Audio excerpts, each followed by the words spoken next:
Hello, and welcome to the B.A.S S, Big and Small Screens.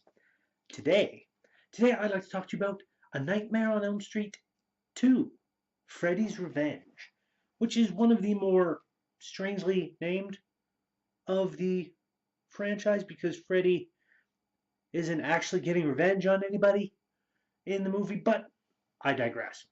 Now, this is the sequel to the first one, and everything kind of takes a bit of a different tact in this one. Um, some of the backstory, the history, the mythos, you could say, that was established in the first movie, it's still here, but there's also new things happening as well. Uh, so I'm not quite sure how this fits. There's also something else I'm going to talk about a little bit later um, in connection with this particular movie. But first, we'll talk about the movie a bit because the second one deals with our main character, Jesse Walsh. Uh, he is a young man. They've just moved into the uh, the house that Nancy and her family used to be in, used to live in, 1428 Elm Street. And father got a really good deal on it and whatnot, but the house is always hot, and Jesse's having nightmares because the movie begins. It opens up on a very idyllic scene with a school bus being driven. Um, and you see Jesse kind of almost a stereotypical nerd because he's got the shirt on. His hair looks like it's wet and plastered down, and he looks really nervous um, sitting alone on this school bus. Interestingly enough, if you look closely, um, the first time the doors are open, the bus driver is Robert England without makeup, without the Freddy makeup, but it's Robert England driving the bus. I thought that was a nice touch. So the bus is heading on until there's just Jesse and two girls in the bus. And when one of the girls, I think, is supposed to get off, the bus just keeps on going and picking up speed and not stopping. And it goes right off road into the desert, uh, driving haphazardly out into the middle of nowhere where it stops. And then all the ground kind of caves away underneath the bus, leaving the bus perched on this pillar. And the driver turns out to be Freddy, who starts leisurely walking down the aisle of the bus towards them. They start backing away, but as they start backing away, because the bus is balanced, it starts tipping, so they have to move forward closer to Freddy in order to keep it from falling off this pillar. Uh, Wonderfully tense moment at the beginning. This particular movie is also still very much in the vein of horror, kind of like the slasher, but there's a lot of psychological horror involved in this as well. Freddy, of course, wakes up with a scream, and we see the family. The father, who's typical suburban dad, the mother, and the sister. And the sister is rather interesting. Her name is Angela Walsh, um, and she's a young girl in this one. But she has there's a wonderful little moment. I've always remembered this moment because it's like right near the beginning of the movie.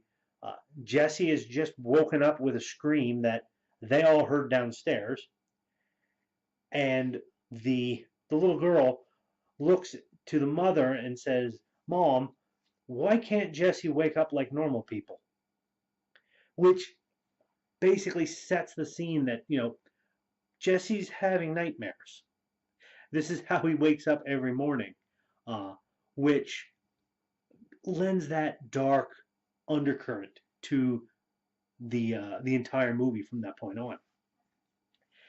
And we see later on. Jesse having some trouble at school. The coach that's there, he's a bit of a hard ass, um, makes them do push ups. He has a lady friend that he drives to school, played by, what's her name? Kim Myers, I believe. Um, and Jesse's played by Mark Patton as well. And both of those two deliver fantastic performances in this movie. Like there's a lot of pain and suffering in their performances that really comes across well. Um, I quite enjoyed it, but there may be something going on between them or beginning between them. So nice on that. Um, but Freddy comes back, and the way he comes back is different from the other movies because he's not just coming out in dreams. He's coming to Jesse in his dreams and wanting to use Jesse's body to get back into the real world, to kill in the real world. And this is where the undercurrent or the subtext comes in because watching it now, uh, I saw it years and years ago, and none of the subtext ever even clicked for me. I just wasn't educated enough. I wasn't worldly enough to understand what I was watching. So it didn't even click to me. But there is a very strong um, homoerotic subtext in this movie. And I know that there is a documentary crowdfunded by Mark Patton, the actor in this one, all about this movie and the making of it and his experiences in the making of this movie because Mark Patton is a gay actor. And back when this was made in 1985, I believe, um, in Hollywood, that sort of thing would end a career. You could be blacklisted for that. Not officially. Like it wasn't anything that they were just like, no, no, you can't be this way. But you just wouldn't get roles, as far as I understand. I'm no expert on the matter. But from what I understand, this could happen. And this was a movie he was starring in. It was something, it was a big franchise, a sequel.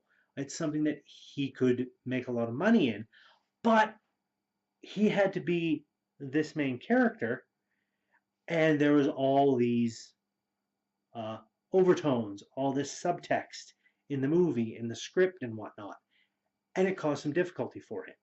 The documentary is actually called Scream, comma Queen.